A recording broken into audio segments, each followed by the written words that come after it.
नमः शिवाय।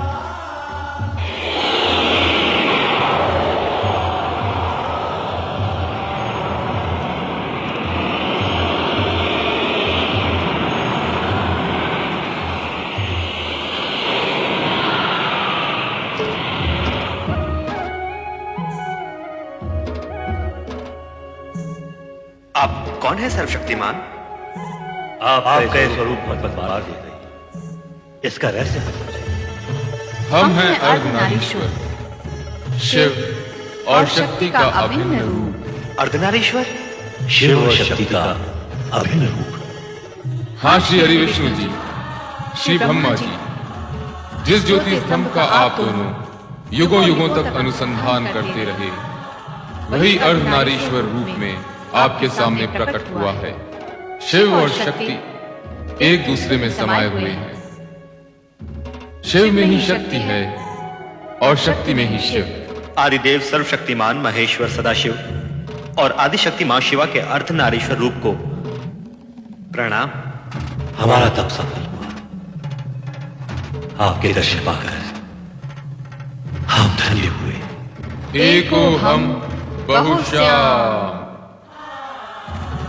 आप दोनों हमारी सृष्टि कामना से उत्पन्न हुए हैं, इसलिए आप दोनों सृष्टि रचना और सृष्टि पालन का कार्य करेंगे। सृष्टि रचना और सृष्टि पालन?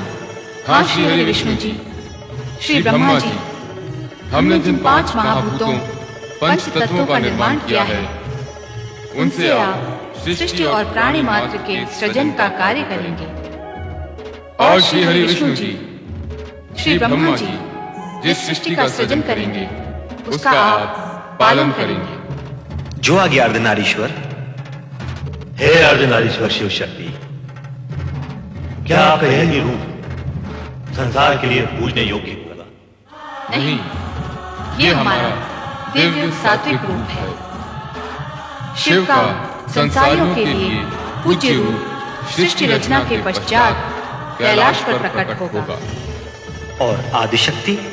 शक्ति का रूप जानने के लिए आपको सृष्टि रचना होने तक प्रतीक्षा करनी होगी।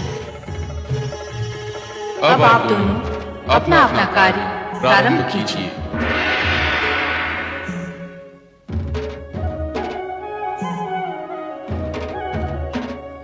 श्री ब्रह्मा जी, अब आप ब्रह्मलोक में स्थित होकर सृष्टि रचना का कार्य प्रारंभ कीजिए। अवश्य श्री हरि विष्णु जी। अब मैं आदि देवता सर्वशक्तिमान महेश्वर श्री सदाशिव की आज्ञा को कार्य रूप दूंगा। ओम नमः शिवाय।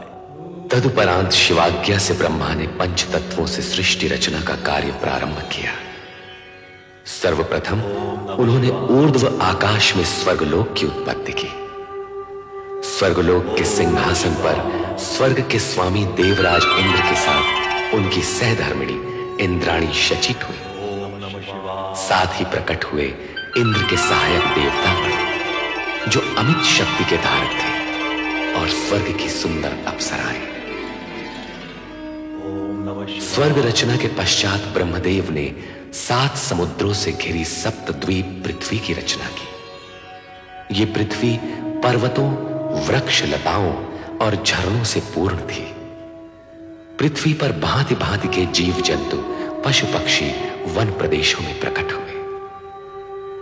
स्वर्गलोक तथा पृथ्वी लोक की रचना के पश्चात ब्रह्मा ने पाताल लोक तथा नरक की स्थापना की। पाताल लोक के साथ ही वहां रहने वाले असुरों की उत्पत्ति हुई। तत्पश्चात ब्रह्मा ने सप्तर्षि वशिष्ठ, मारीच, अत्रि, अंगिरा, पुलह, क्रतु तथा पुलत्स्य प्रकट किए। ओम नमः शिवाय। ओम नमः शिवाय। ओम नमः शिवाय। ओम नमः शिवाय। ओम नमः शिवाय। ओम नमः शिवाय। ओम नमः शिवाय।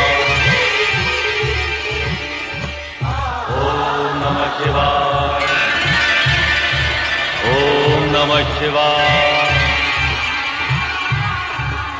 ओम नमः शिवाय। ओम नमः शिवाय। ये सातों ऋषि मंत्रकर्ता, ऐश्वर्यवान, दिव्य दृष्टिधारी, दीर्घायु आदि गुणों से युक्त, धर्म का साक्षात्कार कराने वाले तथा गोत्रों की उत्पत्ति करने वाले ऐसे 7 गुणों से परिपूर्ण थे। हे सप्तऋषियों, अब नवमंडल में अपना अपना स्थान ग्रहण करके विधि द्वारा निर्मित कार्य प्रारंभ कीजिए।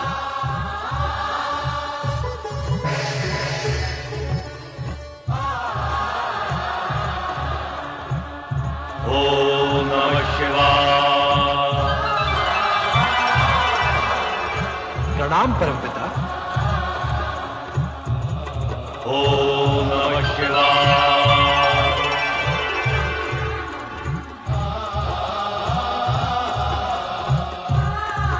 हमारे लिए क्या आज्ञा है ब्रह्मदेव? कामदेव, तुम्हारा कार्य होगा युगलों में कामेच्छा उत्पन्न करना, और वतन तुम प्रकृति में सौंदर्य प्रकट करोगे। सृष्टि की रचना के लिए यह अति आवश्यक अंग है।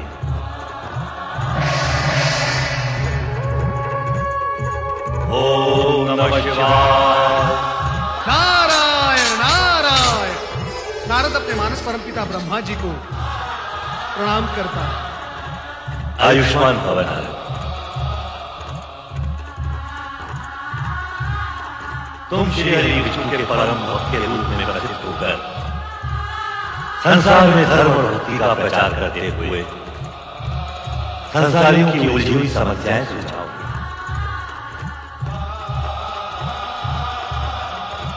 नारायण नारायण। ओम नमः शिवाय। ओम नमः शिवाय शिवाय। ओम नमः शिवाय।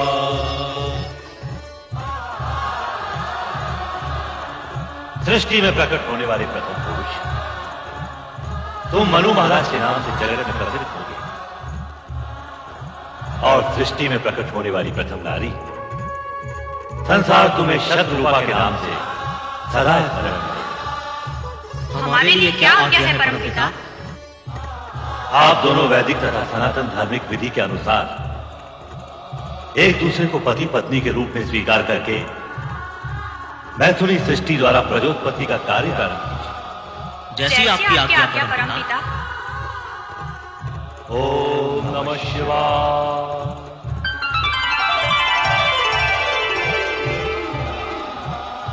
मेरे लिए क्या आज्ञा है परमदेव ब्रह्मा जी? संध्या, तुम मनुष्यों में यज्ञ हवन की रुचि जगाने, इष्ट देवों तथा पितरों के प्रति आराधना का माध्यम बनने के लिए प्रकट हुई। तुम धर्म ऋषि के आश्रम में स्थान ग्रहण करो। जैसी आज्ञा परमदेव की। ओम नमः शिवाय।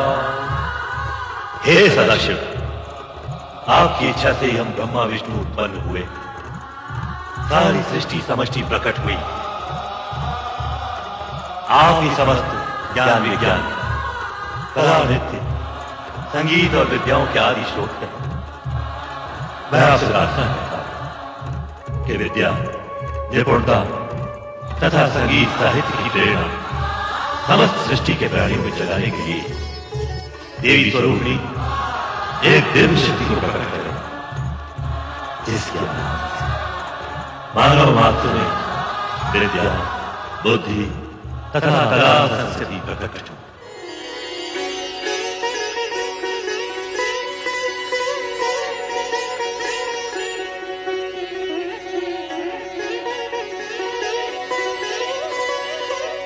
हे सृष्टि के सृजनकर्ता ब्रह्मा जी, आपकी तथा सदाशिव की इच्छा से मैं वीणा पाणी सरस्वती आपके सन्मुख प्रकट हुई हूँ। मेरे लिए क्या आज्ञा है? हे महादेवी सरस्वती, इस सृष्टि में कला, संगीत, ज्ञान विज्ञान एवं समस्त विद्याएं तुम्हारी उपासना से सिद्ध होंगी। जिज्ञासा ही मानवता को विद्या प्रदान करती है। मेरी यही कामना है। सृष्टि के सृजनहार ब्रह्मा जी की इच्छा का आदर अवश्य करूंगी। इस प्रकार ब्रह्मा सृष्टि की रचना में इतने आत्मविभोर हो गए कि वे अपने मानस में उत्पन्न अपने पुत्र दक्ष को प्रकट करना सर्वथा भूल गए। तब स्वयं दक्ष ने पीड़ित होकर ब्रह्मा को कठोर शब्दों में स्मरण कराया। मुझे भी प्रकट कीजिए परमपिता। आप अपने पुत्र दक्ष को उत्पन्न करना कैसे भूल गए? परमपिता, आपके मन में मेरा उद्भव हो चुका है। मैं अपने बाहर आने का मार्ग खोजते खोजते आपके चरण के अंगुष्ठ तक आ पहुंचा हूं। मुझे भी प्रकट कीजिए परमपिता, मुझे भी प्रकट कीजिए। दक्ष, मैं अपने से उत्पन्न मानस पुत्र पुत्रियों को देखने में ऐसा विभोर हुआ कि तुम्हारा ध्यान ही नहीं रहा।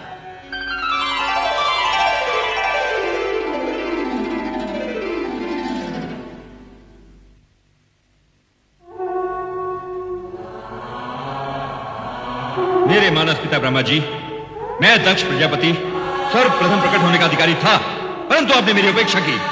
आपने ऐसा क्यों किया परमपिता? मैथुनी सृष्टि से प्रजोत्पत्ति का दायित्व सर्वप्रथम मनुष्य कृपा को पूर्ण करना है। अतएव तुम्हारा अंत में प्रकट होना उचित ही है। आप ही ने तो विधान निश्चित किया है परमपिता कि प्रजापति का पद सर्वप्रथम मुझे प्राप्त होगा। अवश्य हम उस विधान के अनुसार ही कार्य करें। परंतु पदोत्पादक तथा प्रजापति का कर्तव्य तुम विवाह करके ही पूर्ण कर सकते। अर्थात आपके कहने का तात्पर्य क्या है परमपिता? पहले तुम्हारा विवाह प्रजापति वीरण की पुत्री वीरणी से होगा, तत्पश्चात ही तुम प्रजापति बनोगे। जाओ, पहले ये कार्य पूर्ण करो। सोच क्या रहे हो बुद्ध दक्ष? तुम तो प्रजापतियों के आदर्श बनने जा रहे हो। जाओ, अपना दायित्व पूर्ण करो। तुम्हारा कल्याण हो। जो आ गया परमपिता। ओ